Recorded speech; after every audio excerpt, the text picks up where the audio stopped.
Hello friends, कैसे हैं आप सब। मैं आशा करती हूँ कि आप लोग बिल्कुल ठीक होंगे। आप सभी का हमारे यूट्यूब चैनल एडिफिकेशन पर बहुत बहुत स्वागत है। जैसा कि आज है 17 मई और 17 मई के करंट अफेयर के जितने भी क्वेश्चन बनेंगे वे हम सारे इस वीडियो में कवर करेंगे। फ्रेंड्स, अगर आप हमारे चैनल पर नए हैं तो सबसे पहले आप चैनल को शेयर और सब्सक्राइब करना बिल्कुल भी मत भूलिएगा। इसे आप अपने सभी दोस्तों और परिवार के लोगों के साथ अवश्य शेयर करें और नोटिफिकेशन के लिए बेल आइकॉन को जरूर प्रेस करिएगा ताकि आपको वीडियो के नोटिफिकेशन सही समय पर मिल जाएं। हमने लास्ट में क्वेश्चन भी रखा है, उस क्वेश्चन का आंसर आप कमेंट बॉक्स में जरूर पिन करिएगा। चलते हैं आज के सबसे मोस्ट इम्पोर्टेंट क्वेश्चन पर। तो आज का पहला क्वेश्चन बना है कि अभी हाल ही में इंटरनेशनल डे ऑफ लाइट कब मनाया गया। तो इंटरनेशनल डे ऑफ लाइट मनाया गया है 16 मई को, जैसा कि यह यूनेस्को मनाता है। तो यह सबसे पहले देखते हैं यूनेस्को का फुल फॉर्म। तो यूनेस्को का फुल फॉर्म होता है United Nations Educational Scientific and Cultural Organization, जैसा कि यह हर साल 16 मई को सेलिब्रेट करता है। तो इसका हेडक्वार्टर है पेरिस में। फिर सेकेंड पॉइंट, यह क्यों मनाया जाता है। तो यह इसलिए मनाया जाता है क्योंकि 1960 में लेजर के पहले सफल ऑपरेशन को चिन्हित करने के लिए यह मनाया जाता है। पहला सफल लेजर ऑपरेशन एक इंजीनियर और भौतिकी वैज्ञानिक थियोडोर मैमन के द्वारा किया गया था। नेक्स्ट क्वेश्चन, अभी हाल ही में किसने अपना राज्य दिवस मनाया है। तो अपना राज्य दिवस अब हाल ही में सिक्किम ने सेलिब्रेट किया है, जैसा कि 16 मई 1975 को सिक्किम का आधिकारिक रूप से भारतीय संघ में विलय हो गया और यह देश का 22वां राज्य बना है सिक्किम।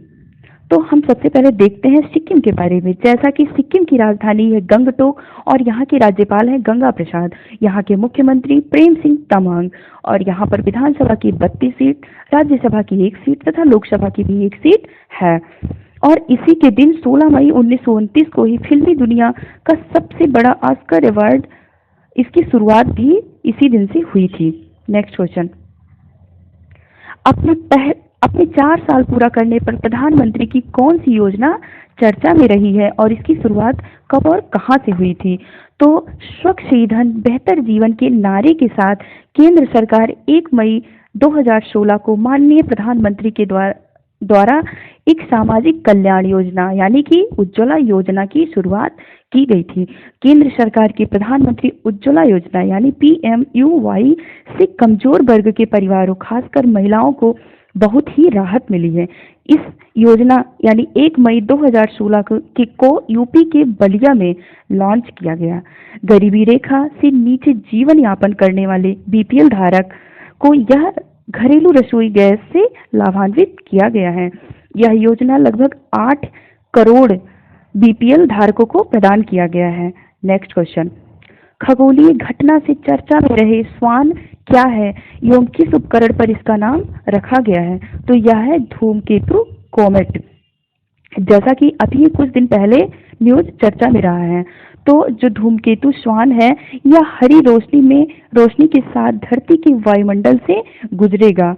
यह धूमकेतु 11,597 साल में एक बार नजर आता है और इसकी खोज ऑस्ट्रेलिया के एक वैज्ञानिक ने की थी। कई बार अंतरिक्ष में हमने देखा है कि एक हैरत करने वाला अद्भुत नज़ारा यह दिखाई पड़ता है, जो कि ग्रीन रोशनी के माध्यम से यह दिखाई पड़ता है। स्वान नामक मशीन का उपयोग अंतरिक्ष में हाइड्रोजन का पता लगाने के लिए किया जाता है। नेक्स्ट क्वेश्चन, एम्स भोपाल द्वारा कोविड-19 मरीजों का सफल इलाज से चर्चा में रही माइकोबैक्टीरियम W क्या है। तो यह एक कुष्ठ रोग वैक्सीन है। तो यह क्या है, माइकोबैक्टीरियम W क्या होता है। तो माइकोबैक्टीरियम W का इस्तेमाल कुष्ठ रोग में किया जाता है और इस दवा का उपयोग कोविड-19 के गंभीर मरीजों पर क्लिनिकल ट्रायल के लिए ड्रग कंट्रोलर ऑफ इंडिया से वैज्ञानिक तथा औद्योगिक अनुसंधान से परिषद CSIR को मंजूरी मिली है, जिसका प्रयोग एम्स भोपाल सहित देश के 3 अस्पतालों में क्लिनिकल ट्रायल हो रहा है। दरअसल माइकोबैक्टीरियम W का इस्तेमाल कोरोना वायरस के बचाव से नहीं बल्कि यह कोविड-19 के रोगियों की प्रतिरोधक क्षमता को बढ़ाने के लिए किया जा रहा है, जो कि इस बीमारी में बहुत ही सहायक प्रदान होगा। नेक्स्ट क्वेश्चन, भारत सरकार ने डिफेंस मैन्युफैक्चरिंग में ऑटोमेटिक रूट्स के जरिए एफडीआई को सीमा बढ़ाकर कितने प्रतिशत कर दिया है? तो यह एफडीआई की सीमा बढ़ाकर 74% कर दिया है। जैसा कि सबसे पहले हम देखते हैं कि एफडीआई क्या है। तो एफडीआई को हम इंग्लिश में बोलते हैं foreign direct investment and Hindi में प्रत्यक्ष विदेशी निवेश। तो यह क्या होता है? एक देश की कंपनी का दूसरे देश की कंपनी में किया गया डायरेक्ट इन्वेस्टमेंट ही एफडीआई कहलाता है। एफडीआई का दर्जा दिलाने के लिए कम से कम विदेशी निवेशक को 10% शेयर खरीदना पड़ता है। तो इसके दो पॉइंट सबसे महत्वपूर्ण बने हैं। तो पहला पॉइंट है कि डिफेंस मैन्युफैक्चरिंग में एफडीआई सीमा 49% से करके 74% कर दिया गया है। और सेकंड पॉइंट बना है कि डिफेंस सेक्टर में स्वदेशी हथियारों के लिए अलग से बजट बनाया जाएगा। तो जैसा कि शनिवार को लगातार चौथे दिन वित्त मंत्री निर्मला सीतारमण प्रेस कॉन्फ्रेंस कर रही थी, इस दौरान उन्होंने अलग अलग सेक्टर के लिए कुछ राहत दी।